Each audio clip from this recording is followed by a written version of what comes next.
Lepas bodoh, capek. Banu langsung melepas tangannya dari Faiz dan berhenti mencoba mengatur nafas karena mereka cukup jauh berlari. Sudah tidak ada kayaknya mumi itu, ucap Faiz yang melihat sekelilingnya memastikan mereka sudah aman. Tapi Firda kita tinggalin, ucap Banu. Faiz baru sadar kalau mereka berlari tanpa Firda. Asuh, makin susah aja nyari kedua perempuan itu kalau gini. Assalamualaikum warahmatullahi wabarakatuh. Jumpa lagi di Latar Misteri Official. Tentunya masih bersama saya, Melvin Caraka. Untuk kali ini, Melvin akan membawakan sebuah kisah yang ditulis oleh Inna Asmalik yang berjudul Wontira. Sebelum Melvin mulai lanjut ceritanya, jangan lupa untuk subscribe, like, komen, share, dan nyalakan lonceng notifikasinya agar tidak ketinggalan setiap video terbaru dari Melvin. Lalu seperti apa kisah selengkapnya? Tanpa fafifu lagi, mari kita mulai.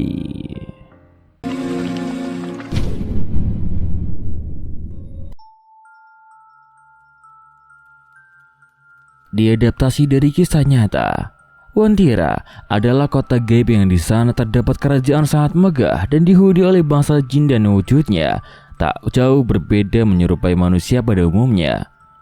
Konon kota Wontira disebut Atlantis yang hilang pada zamannya. Terletak di dalam hutan belantara dan pegunungan, di daerah sekitar kebun kopi antara kota Palu dan Kabupaten Parigi, Mautong, Sulawesi Tengah.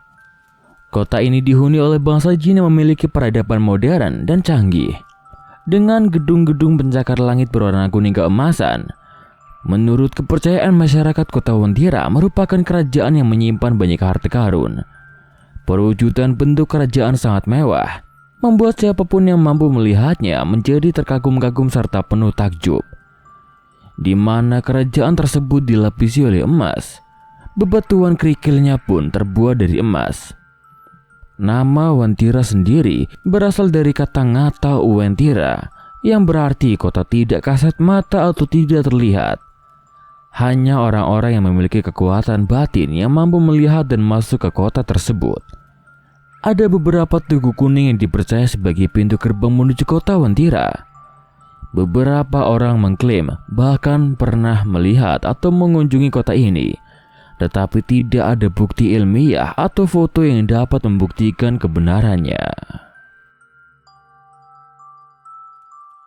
Terang sekali kau siang-siang begini pakai jaket warna kuning, celetuk Faiz mengejek sahabatnya Keisha yang mengenakan hoodie berwarna kuning. Biar sajalah, jaketku yang lain kotor, sahut Keisha sambil mengingkat tali sepatunya. Ayolah gas saja, udah jam 11 siang ini, ajak Firda.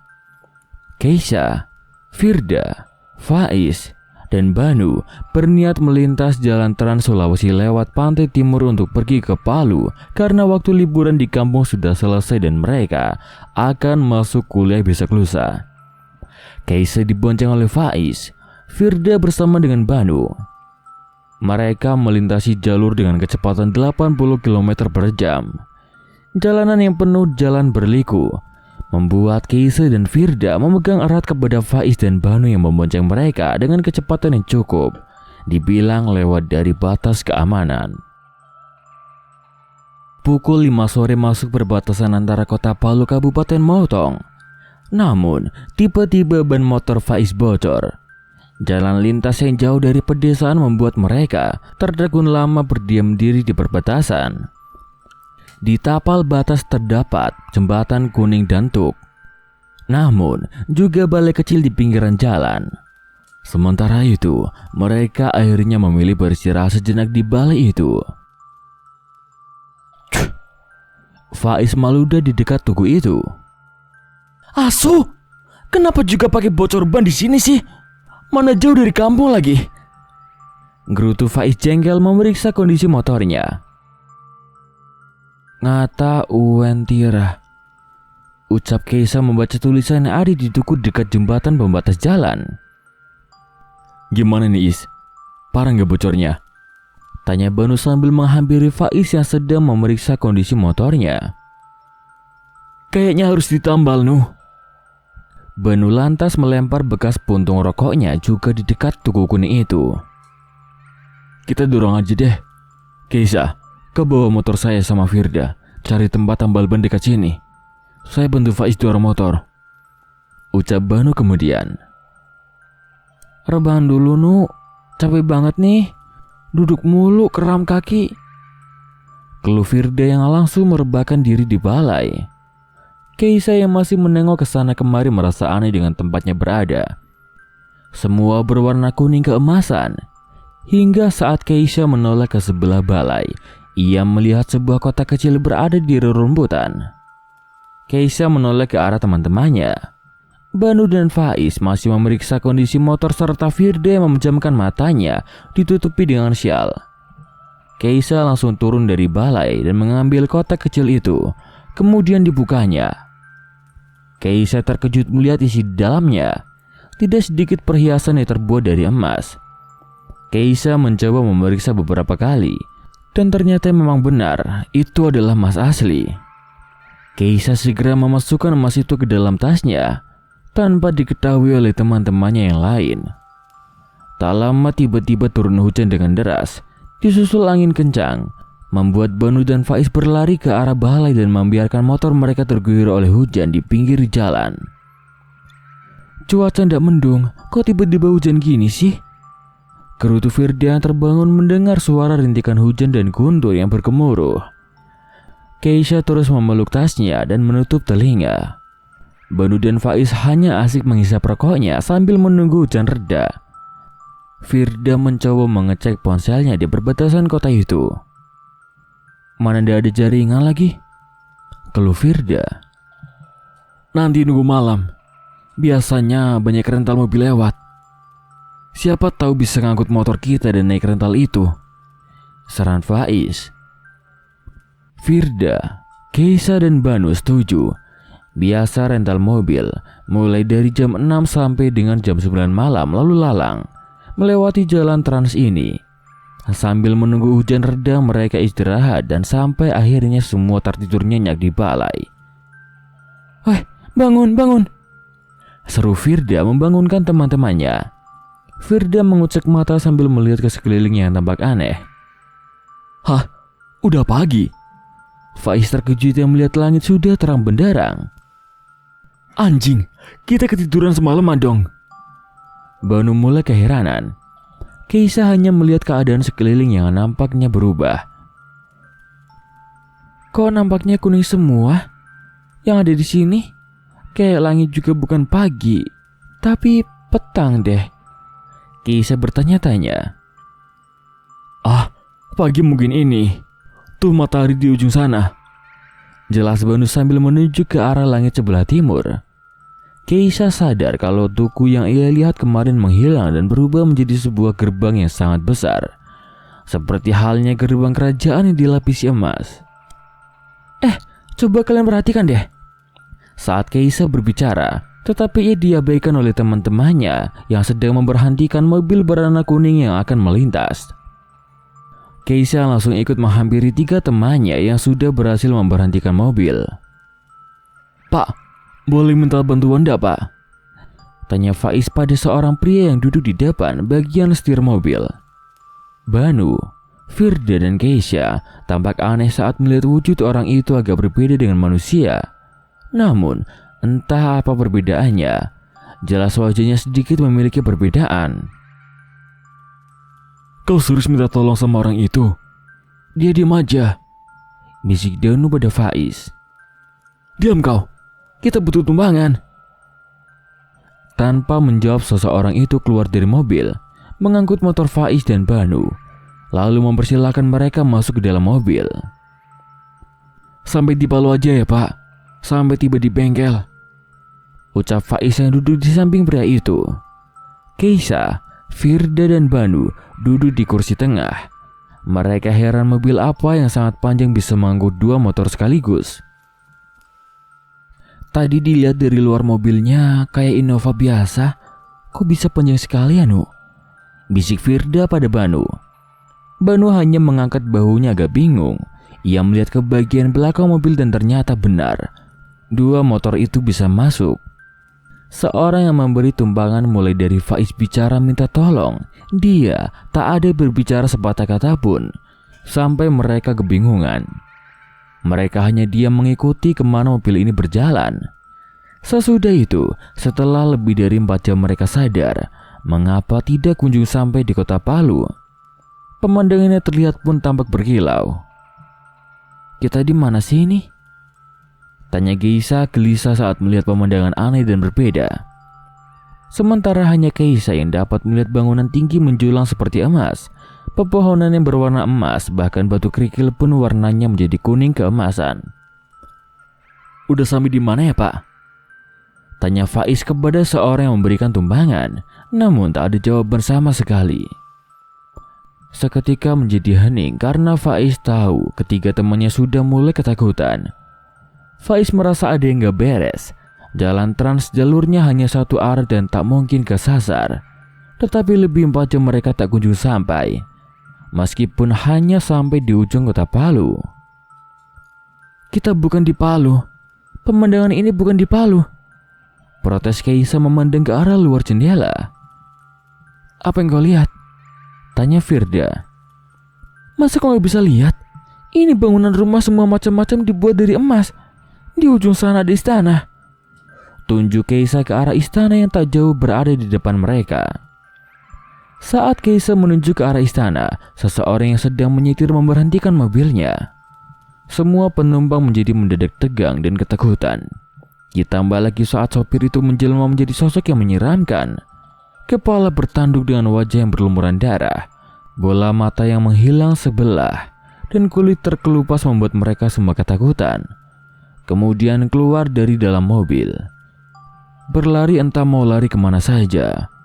Setelah berlari cukup jauh mereka berhenti karena mereka sadar tak ada tempat tujuan. "Kita lari mau kemana anjing?" Runtuk Banu tampak frustasi. "Kita ini di mana?" tanya Firda ketakutan. Kini yang mereka lihat adalah bangunan yang seperti kota yang sangat mewah, tetapi tak ada penghuni sama sekali. "Ini bukan Wontira kan?" tanya Faiz dan ketiga temannya menoleh ke arahnya secara bersamaan. "Kota iblis itu?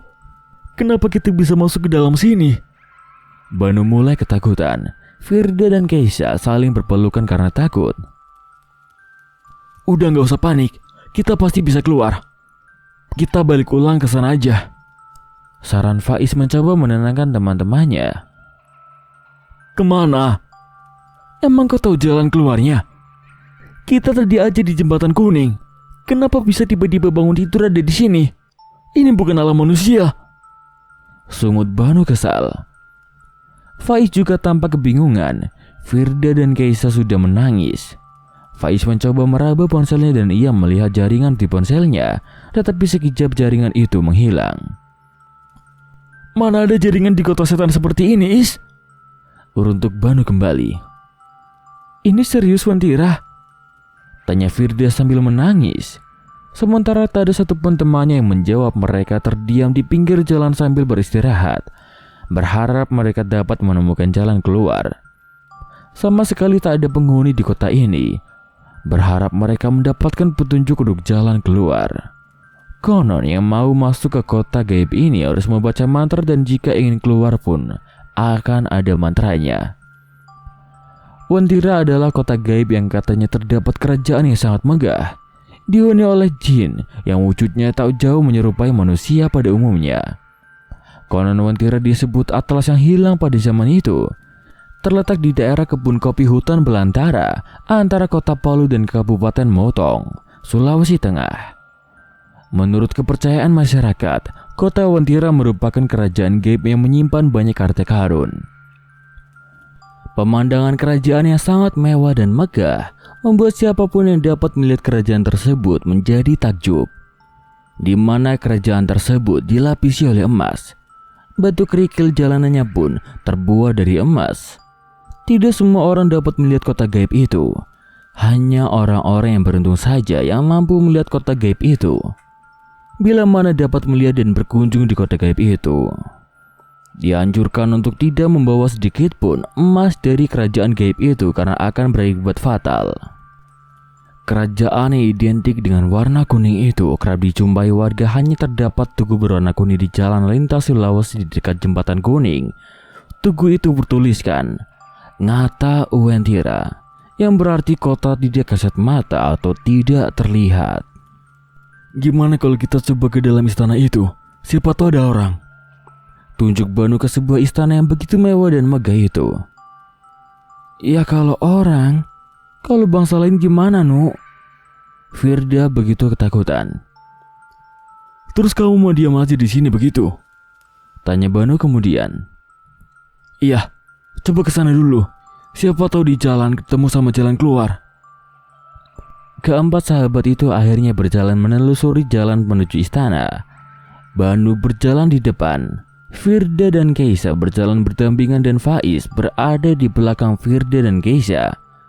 Suasana pemandangan sangat begitu indah, seperti halnya dunia dongeng. Namun tampak mengerikan karena tempat ini bukanlah berada di alam manusia. Aduh, aku lapar banget nih. Rengek Firda meremas perutnya sambil berjalan. Banyak buah sih, tapi aku takut mau makan, ucap Faiz pun mengeluh. Sementara mereka menoleh ke arah pohon apel yang buahnya sangat banyak. Mereka tergiur dan mencoba menghampiri pohon apel itu. Mereka akhirnya menghampiri pohon apel itu dan mengambil beberapa buah. Sejauh ini mereka aman memakan buah apel yang dipetik di negeri alam lain tersebut. Sampai mereka memakannya hingga terasa kenyang. Namun tiba-tiba saja angin berhembus sangat kencang. Suara gemuruh terdengar dari langit. Keisha dan Firda langsung berpelukan. Sementara itu, Banu dan Faiz hanya menutup mata dan telinga mereka karena angin yang datang seperti angin topan. Ada apa lagi ini? Tanya Banu mulai panik. Faiz menengadah wajahnya ke atas langit. Ia melihat angin topan menghampirinya. Lari, lari!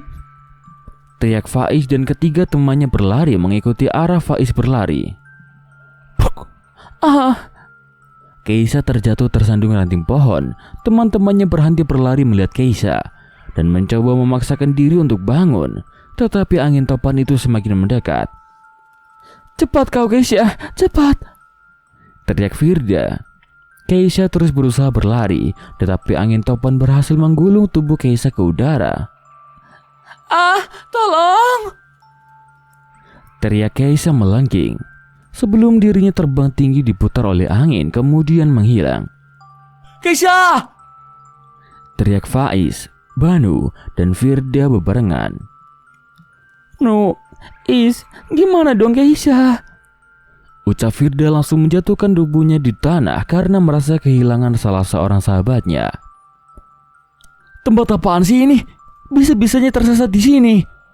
Untuk Faiz yang merenggut rambut di kepalanya. Faiz merasa frustasi karena tak kunjung menemukan jalan keluar ditambah satu sahabatnya menghilang. Kita ada buat kesalahan dah sih sampai kita bisa berada di sini. Atau ada yang baca mantra bisa masuk ke sini? Aku ndak tahu mantra begitu. Aku juga ndak percaya Wantira itu ada, sahut Banu. Faiz teringat kalau saat ban motornya bocor, ia meludah ke arah tugu. Banu juga ingat kalau dia membuang puntung rokok ke arah tugu Wantira yang ada di pinggir jalan dekat jembatan. Faiz dan Banu saling pandang menyadari kesalahan mereka. Tetapi apakah semurka itu penghuni Wantira pada mereka hanya karena hal sepele? Aku tahu kenapa banmu bocor di situ, Karena saat kita melintas jalur trans, kita nggak membunyikan klakson sebanyak 3 kali. Katanya kalau nggak ngasih bunyi klakson, kita bisa kesesat di dunia lain ini. Iya, Wantira ini. Iya, saya juga meludah ke tugu itu. Aku cuma buang bekas rokok di sekitar tugu aja. Nah, ini semua nih, nggak klakson, buang sampah sembarangan, meludah dan... Ucap Firda terhenti. Apa? Tanya Faiz dan Banu bersamaan. Keisha pakai hoodie warna kuning kan? warna kesukaan bangsa ini. Jangan-jangan Keisa diambil jadi bangsa sini, kayak yang udah-udah. Ucap Firda langsung ketakutan dan merengek khawatir kalau sahabatnya tak akan pernah kembali. Nggak, semua bakalan balik. Pokoknya kita bakalan balik. Kita cari dulu Keisa. Aku yakin dia cuma terbawa angin dan pasti ada di sekitar sini. Ucap Faiz meyakinkan sahabat-sahabatnya. Duh, aku capek beneran sumpah. Keluh Banu putus asa. Lihat ke sana. Tujuk Firda yang melihat ke sebuah tempat yang cukup ramai seperti banyak orang sedang bekerja. Itu manusia atau jin? Saya tak tahulah. Coba kita ke sana. Siapa tahu dapat informasi. Saut Firda kemudian. Faiz dan Banu mengikuti Firda yang mendekati gerombolan orang itu. Terlihat dari wajah mereka juga bangsa manusia seperti Firda dan temannya. Mereka mengerjakan pekerjaan seperti membangun sebuah rumah. Permisi Pak. Sapa Faiz dan salah satu pekerja itu menoleh perlahan, memperhatikan 3 remaja yang menyapanya. Kalian mau apa ke sini? Tanya seorang laki-laki bernama Pak Karman. Pak, Bapak juga manusia toh? Kenapa bisa ada di sini Pak? Tanya Faiz merasa keheranan. Pak Karman menarik mereka menjauh dari kumpulan orang sedang bekerja. Saya masuk ke sini karena saya membaca mantra. Karena saya mengabdikan diri saya untuk tinggal di sini. Bisik Pak Karman. Kenapa bisa Pak? Dunia ini kan alam gaib. Banu pun merasa heran. Memang, tapi menurut saya, tinggal di sini dapat merubah nasibku. Aku bekerja di sini selama sehari, dan aku pulang bisa membawa begitu banyak emas yang dijual bisa miliaran rupiah. Tapi 1 hari di sini terhitung 1 tahun di dunia manusia. Jelas Pak Karman sampai mata Firda, Banu dan Faiz membelalak. 1 tahun? Mereka pun semua tersentak kaget dan Pak Karman mengangguk. Mereka langsung frustasi karena terjebak di alam lain. Berarti di dunia nyata mereka sudah dinyatakan menghilang. Pak, kalau Bapak bisa pulang berarti Bapak tahu mantranya kan? Bisa kita ikut? Tanya Faiz langsung menggenggam tangan Pak Karman penuh harap. Saya mengira kalian masuk ke sini karena mantra yang kalian baca. Potong Pak Karman merasa heran. Enggak Pak, kami masuk ke sini nggak tahu gimana. Tiba-tiba ada di alam ini aja. Itu karena kalian melakukan sebuah kesalahan. Salah satu di antara kalian ada yang melarang aturan di tugu dekat jembatan kuning itu. Terang Pak Karman. Seperti mengambil emas yang terdapat di sana. Memang di dekat tugu itu biasa seperti ada jebakan untuk masuk ke alam ini. Ada 1 buah peti kecil berisikan emas. Jika orang itu tergiur, maka ia akan masuk ke dalam alam gaib, menjadi budak di sini, atau dinikahkan dengan penghuni bangsa di sini. Kau ambil emas kanu, Is? Tanya Firda menjadi gelisah dan begitu panik.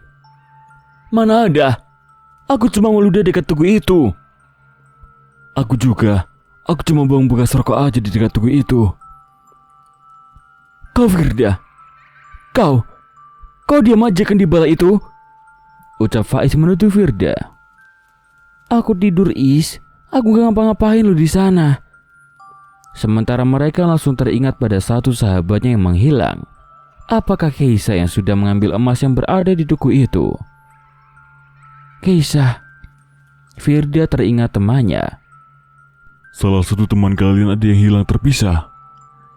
Tanya Pak Karman. Ketiganya mengangguk. Cari dulu sampai ketemu. Semoga bisa dibawa pulang. Aku akan bacakan mantranya nanti. Datang saja ke sini. Sambung Pak Karman dan meninggalkan mereka, kemudian pergi bekerja kembali. Astaga, mau cari di mana? Tempat kayak surga begini pun saya ngeri kalau mau tinggal di sini. Ucap Faiz ketakutan. Aku nggak mau menetap di sini. Kita harus cari Keisa dan minta dia balikin emasnya.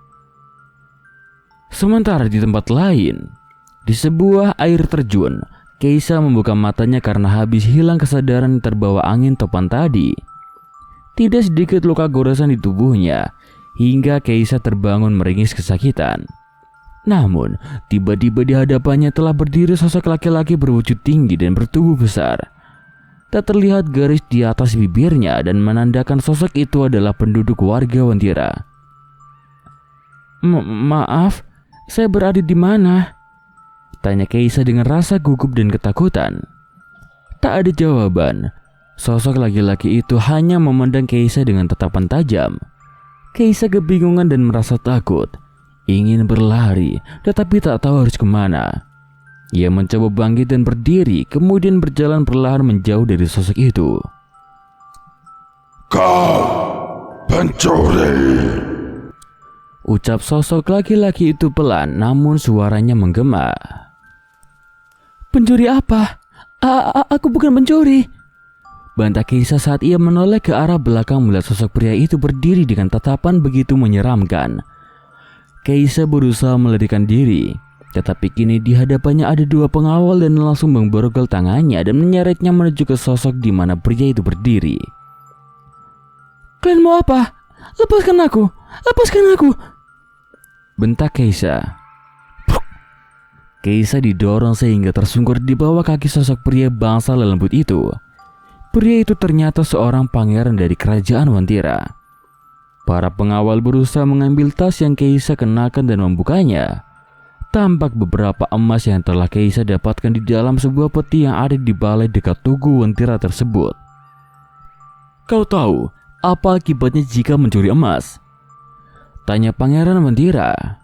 Keisa menggelengkan kepalanya, dia seperti ketakutan. Aku gak mengambilnya. Aku hanya menemukannya. Aku tak tahu kalau emas ini milik Anda. Maafkan aku, tolong bebaskan aku. Lirih Keisa memohon kepada pangeran itu. Pangeran Wantira menunduk menatap wajah Keisa yang penuh dengan rasa takut. Bulir air mata sudah mulai terbentuk di kedua matanya dan semakin deras. Saat Pangeran Wantira sudah begitu dekat dengan Keisa, walaupun wujudnya terlihat seperti manusia biasa pada umumnya, bangsa Wantira tak memiliki garis di atas bibirnya yang terlihat agak menyeramkan. Kau harus menjadi bangsa kami. Kau harus menikah denganku. Ucap Pangeran Wantira dan Keisa sangat terkejut, kemudian menjauh perlahan dari pangeran itu. Tidak, saya akan kembalikan emas itu dan tolong bebaskan saya. Ucap Keisa ketakutan dan memohon. Kau bisa bebas keluar dari alam ini, tapi kau akan kembali lagi ke sini dan tugasmu hanya berpamitan kepada keluargamu. Jika kau tidak kembali, para sahabatmu dan keluargamu akan aku pastikan tak akan selamat. Ucap Pangeran Wantira tegas.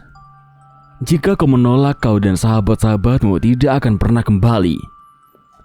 Keisa merasa sangat bingung dan terus menangis. Ia berusaha kuat untuk membuka rantai yang mengunci tangannya, namun tidak pernah berhasil. Saya beri waktu sampai besok. Jawabanmu menentukan nasib sahabat-sahabatmu. Ucap Pangeran Wantira itu, kemudian menghilang bersama kedua pengawalnya. Tolong, jangan seperti itu. Saya tetap mau pulang. Keisa berteriak, tetapi percuma saja bangsa Wantira itu sudah lenyap dari pandangan matanya. Teriak Keisa yang berusaha membuka borgol di tangannya. Prak, prak. Keisa mencoba membandingkan tangannya ke batang pohon besar. Tetapi borgol itu tak bisa juga dibuka dan justru malah melukai tangannya sendiri. Keisa terus berjalan entah harus kemana mencari teman-temannya. Dengan nafas yang tak beraturan dan tubuh yang lunglai, Keisa akhirnya menjodohkan dirinya di tanah Wantira. Pasir yang seperti serbuk emas Keisa renggut sambil menangis. Keisa terus membanting tangannya ke batu besar agar borgolnya dapat terlepas, namun tetap saja tidak berhasil. Ibu, ayah, tolong Keisa ya, Bu. Keisa mau pulang. Rintihnya terus dengan putus asa. Ia terus menangis meratapi nasibnya jika memang ia pulang dan itu hanya sementara, dan Keisa harus kembali lagi untuk menjadi permaisuri Pangeran Wantira. Mau cari kemana lagi nih? Aku capek banget loh. Ucap Firda sambil mengatur napasnya yang sudah terengah. Aku juga nggak tahu mau cari Keisa kemana lagi. Kita nggak mungkin pulang tanpa Keisa. Kita harus cari dia dulu sampai ketemu.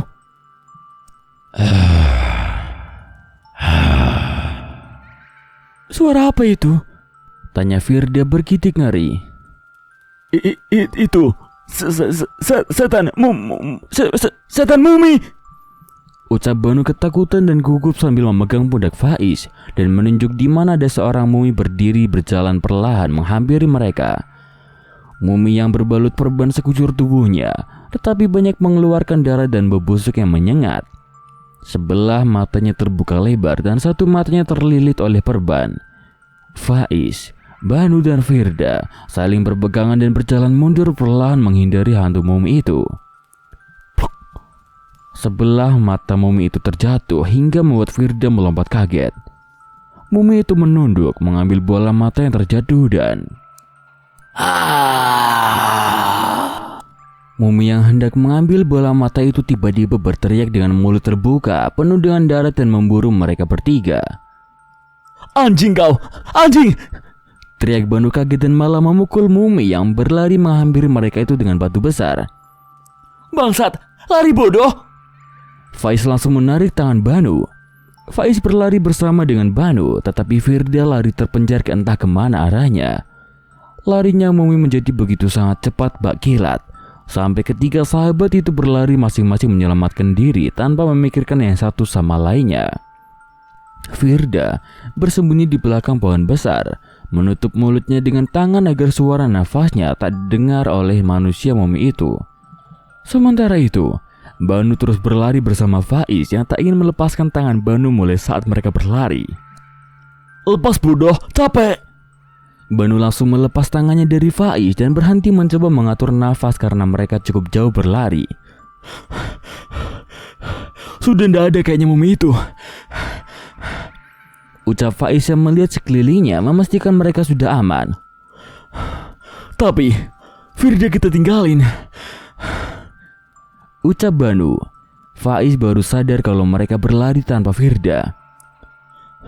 Asuh, makin susah aja nyari kedua perempuan itu kalau gini. Sungut Faiz menendang pohon yang besar. Tepat di hadapan Faiz dan Banu. Karena Faiz menendang sebuah pohon, ada sebuah peti besar jatuh di depan mereka. Mereka pun saling pandang keheranan. Kau buka, pinta Faiz kepada Banu. Nggak, aku nggak mau, ucap Banu menolak karena takut. Faiz memberanikan diri mendekat sebuah peti besar itu untuk membukanya karena Faiz penasaran apa yang ada di dalamnya dan perlahan membukanya. Ih, ucap Banu sambil memegang pundak Faiz sampai Faiz tersentak kaget. Bangsat, aku kira kau setan, ucap Faiz dan kembali fokus pada peti yang akan dibukanya. Saat peti itu terbuka, betapa terkejutnya. Tiba-tiba Faiz dan Banu malah ditarik oleh tangan mumi yang menyeretnya masuk ke dalam peti. Suara teriakan Faiz dan Banu sebelum mereka masuk ke dalam peti mumi tersebut. Sementara Firda masih terus berdiam diri bersembunyi karena mumi yang mengejar mereka tadi masih mencari keberadaan Firda. Ia menutup mulutnya dengan tangan agar nafasnya tak didengar oleh sosok mumi yang tengah memburunya. Sedikit kaki Firda bergerak karena ia merasa kesemutan, membuat mumi itu menoleh ke arah pohon besar tempat di mana Firda bersembunyi di baliknya. Firda mendengar suara mumi itu semakin melangkah mendekatinya. Firda segera membuka tasnya karena dia ingat membawa sebuah keris kecil yang ia bawa dari rumah untuk berjaga-jaga. Dengan nafas yang sesak tak beraturan, Firda memberanikan diri untuk menghampiri mumi yang tengah jalan mendekatinya. Firda langsung menusuk perut mumi hingga mengeluarkan banyak darah. Firda juga menyet beberapa kali sampai mumi itu jatuh terkapar. Firda menghela nafas lega karena ia merasa mumi itu sudah mati. Firda berjalan perlahan karena lelah. Entah ia harus berjalan kemana karena semua sahabatnya kini sudah tak bersamanya lagi. teriak Firda saat mumi yang ia tusuk tadi hidup kembali dan meraih kakinya hingga Firda terjatuh dan diseret oleh mumi tersebut. "Tolong!" jerit Firda meminta pertolongan, namun tak ada satupun orang yang mendengar suaranya. Kota Wentira yang sangat ramai dan indah berubah menjadi sunyi dan menyeramkan untuk para manusia yang melanggar aturannya. Konon Wentira dinamakan Atlantis yang hilang sehingga hantu yang berkeliaran menyerupai hantu pada abad terdahulu, seperti mumi, vampir, dan yang lainnya. Kehadiran kota gaib tersebut kabarnya berkaitan dengan pemerintahan kolonial Belanda, di mana keberadaannya ditandai adanya jembatan buatan Belanda. Jembatan tersebut menjadi proyek besar jalan di bagian leher Pulau Sulawesi atau yang kini disebut sebagai Jalan Trans Sulawesi.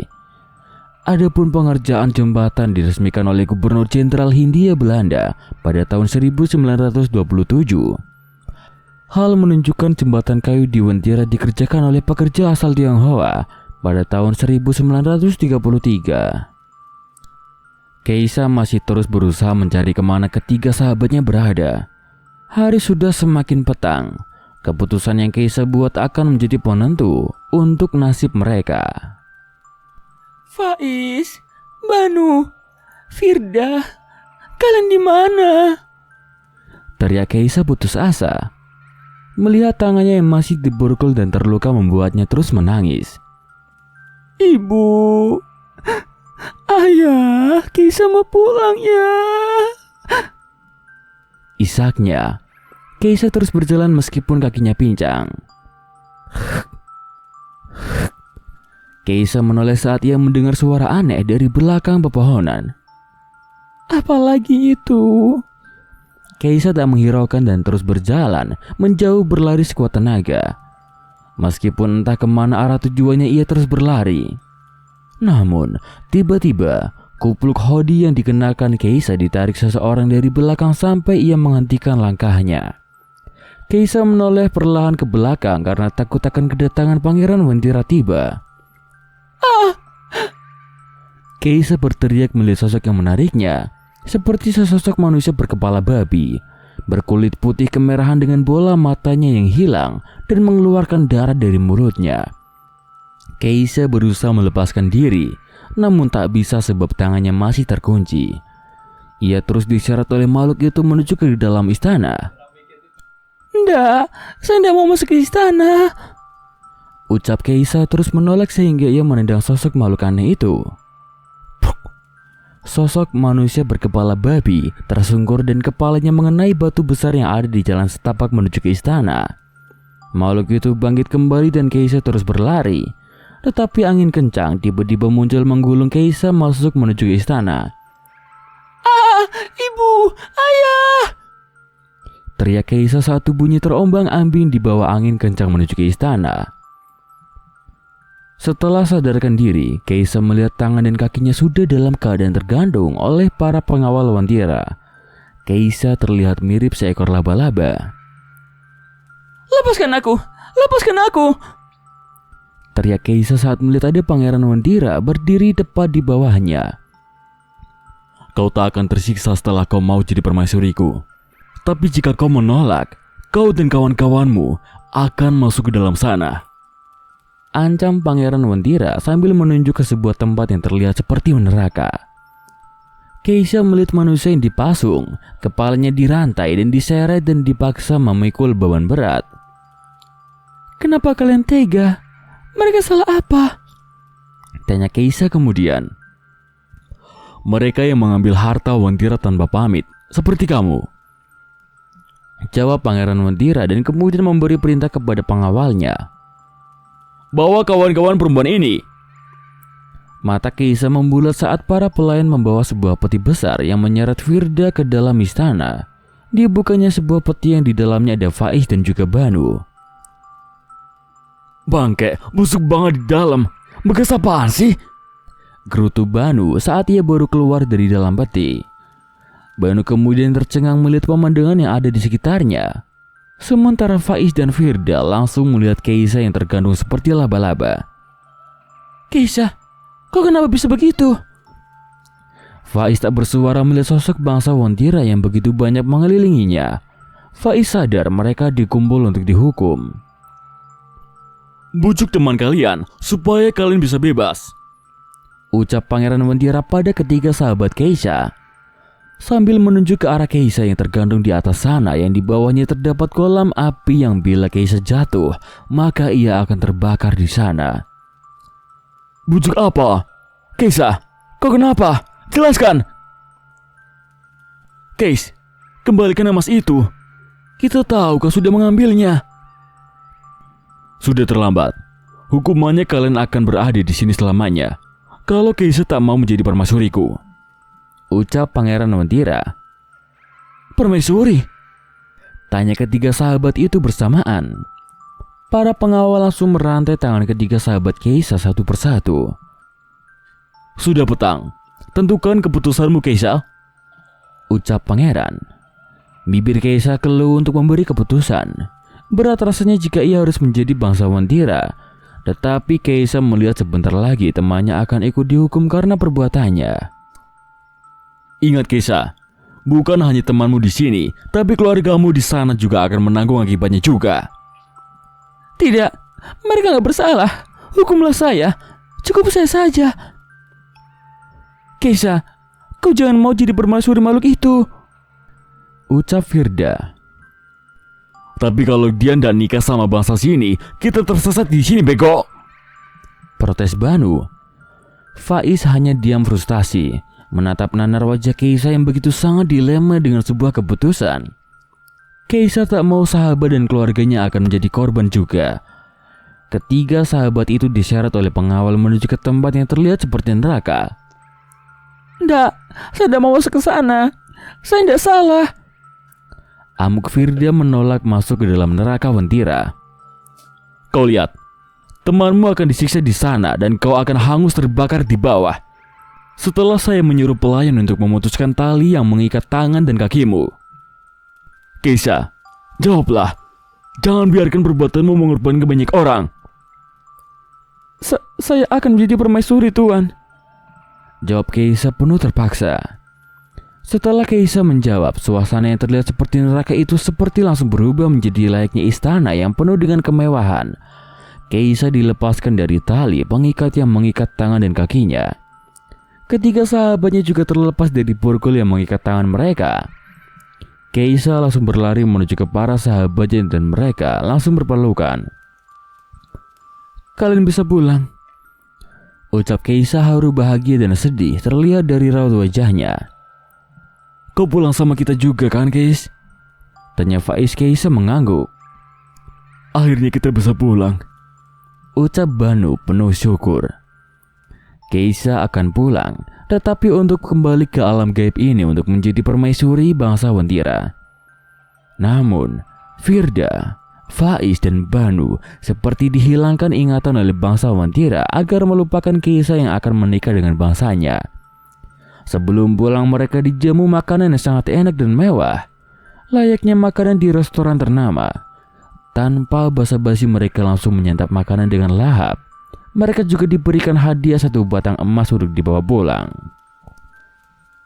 Sementara di alam manusia, di dekat sebuah tugu, para keluarga Keisha, Faiz, Banu dan Firda melakukan ritual agar anak mereka kembali pulang.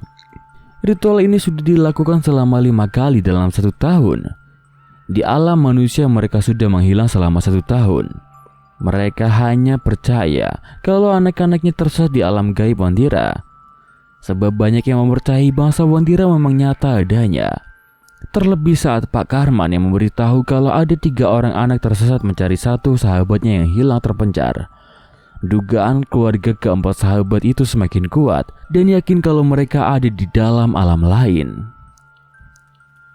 Ibu, teriak Keisha yang entah dari mana munculnya. Keisha, Faiz, Firda dan Banu sudah berdiri di jembatan kuning pembatas kota itu. Sementara isak tangis dan pelukan hangat terjadi saat kedua orang tua berhasil menemukan anak-anaknya. Banyak pertanyaan keluar, tetapi tak mampu mereka jawab. Mereka seperti kehilangan ingatan untuk menceritakan semua yang terjadi.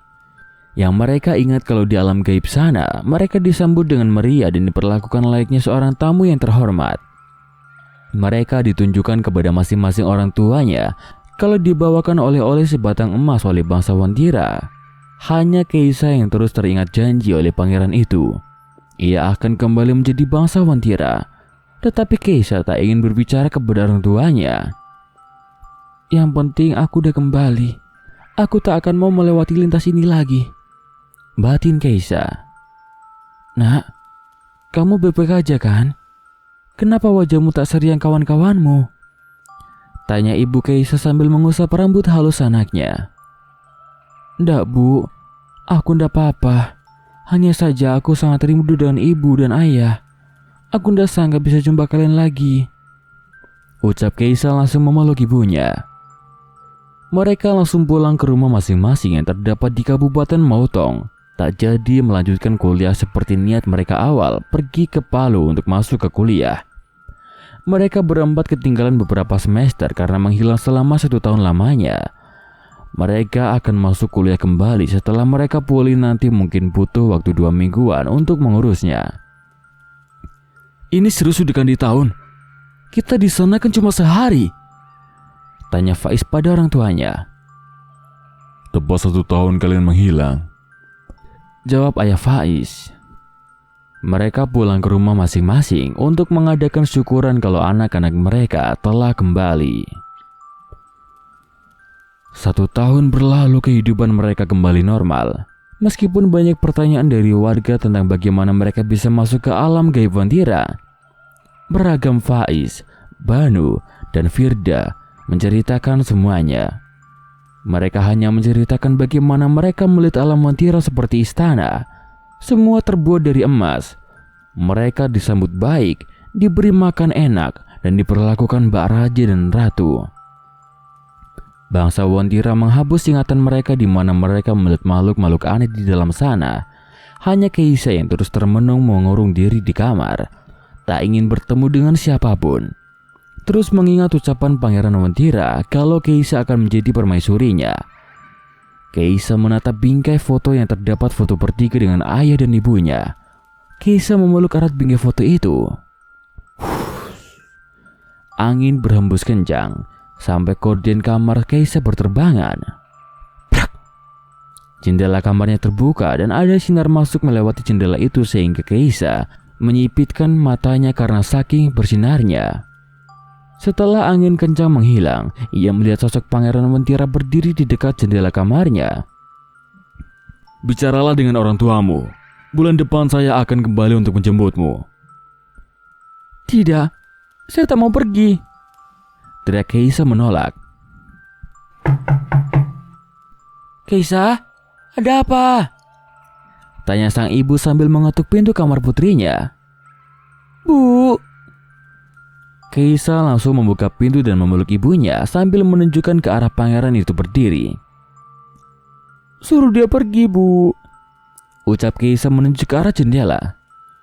Siapa? Di mana? Tidak ada siapa-siapa, Nak. Kamu hanya bermimpi karena tidur sore, ucap Ibu Rasti yang tidak melihat apapun, siapapun berdiri di dekat jendela. Namun saat Keisa menoleh, pangeran itu masih berdiri di dekat jendela. Hanya kau yang dapat melihat dan mendengarkanku, Keisa.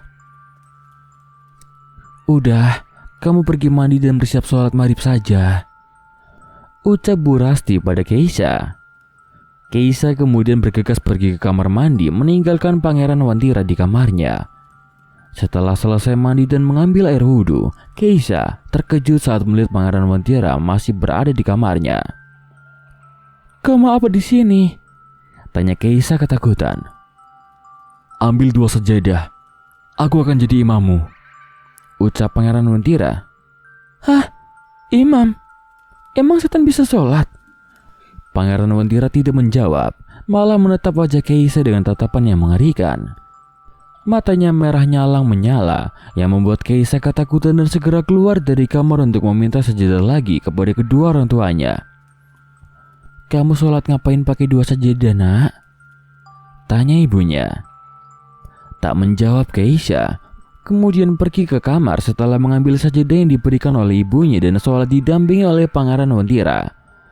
Ibu Rasti dan Pak Karim mengintip Keisa yang sholat seperti menjadi seorang makmum. Di sajadah tempat imam mereka sama sekali tak terlihat kalau ada sosok yang berdiri di sana. Keisa kok aneh ya Pak, setelah pulang dari Wantira. Dia kayak bicara sendiri dan terkadang ketakutan, ucap Bu Rasti yang penuh khawatir pada putrinya. Bapak juga nggak tahu, Bu. Kebanyakan melamun dan kadang ketakutan dan bicara sendiri. Bagaimana kalau kita ruqyah saja dia? Usul Pak Karim. Oh iya Pak, iya. Ayo kita ke rumah Pak Ustadz supaya Keisa diruqyah. Angin berhembus kencang yang entah datangnya dari mana. Pintu rumah dan jendela yang terbuka menjadi tertutup rapat dengan keras. Angin apa lagi ini Pak? Bu, Pak, jangan ruqyah Keisa, ucap Keisa yang tiba-tiba keluar dari kamarnya. Kamu kenapa sih nak? Ada yang lain dari diri kamu. Aku gak kenapa-napa Bu. Jangan ganggu aku, atau kalian akan menanggung akibatnya, ucap Keisa yang dirasuki oleh Pangeran Wantira dan langsung masuk ke dalam kamarnya. Tanpa Keisa menyentuh pintu kamarnya, pintu itu tertutup dengan sendirinya. Ibu Rasti dan Pak Karim langsung terkejut. Tingkah laku Keisa yang periang kini telah hilang. Mereka tak mengenali putrinya lagi. Keisa lebih banyak murung dan menyendiri. Terkadang ketakutan dan berbicara sendiri sambil menangis. Makan malam dulu Keisa, panggil Ibu Rasti dari meja makan. Saat keluar dari kamar, ia langsung duduk dan memberikan satu kursi seperti sedang mempersilahkan sosok di sebelahnya untuk duduk. Ibu Rasti dan Pak Karim hanya melihat tingkah laku aneh putrinya. Keisa juga menyodorkan nasi dan lauk pauk, kemudian diletakkan di sebelahnya. Itu untuk siapa, Keis? Untuk Pangeran, Bu. Pangeran? Ibu Rasti heran dan menatap Pak Karim bingung sebab keduanya tidak melihat siapapun di samping Keisa. Ibu Rasti langsung merasa merinding dan segera menghabiskan makanannya. Saat Ibu Rasti dan Pak Karim sudah meninggalkan meja makan dan sengaja mengintip Keisa, mereka melihat Keisa seperti orang yang sedang menyuapi makanan kepada seseorang. Itu siapa ya Pak? Beneran ada pangeran di sebelah Keisa? Tanya Ibu Rasti berbisik kepada suaminya. Tapi bener makanan yang Keisa suapi itu habis Bu. Tak berhamburan gitu loh. Pak Karim semakin keheranan. Siapa itu ya Pak? Kita diam-diam panggil Pak Ustadz aja yuk Pak.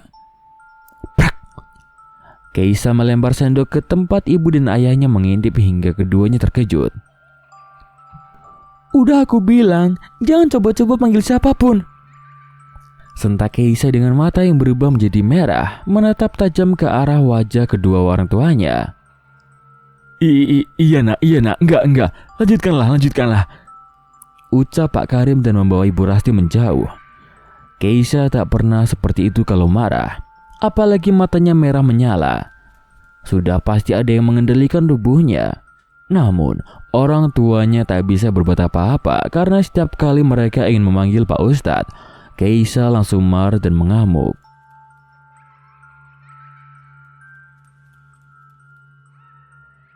Cukup sekian dulur Lamis.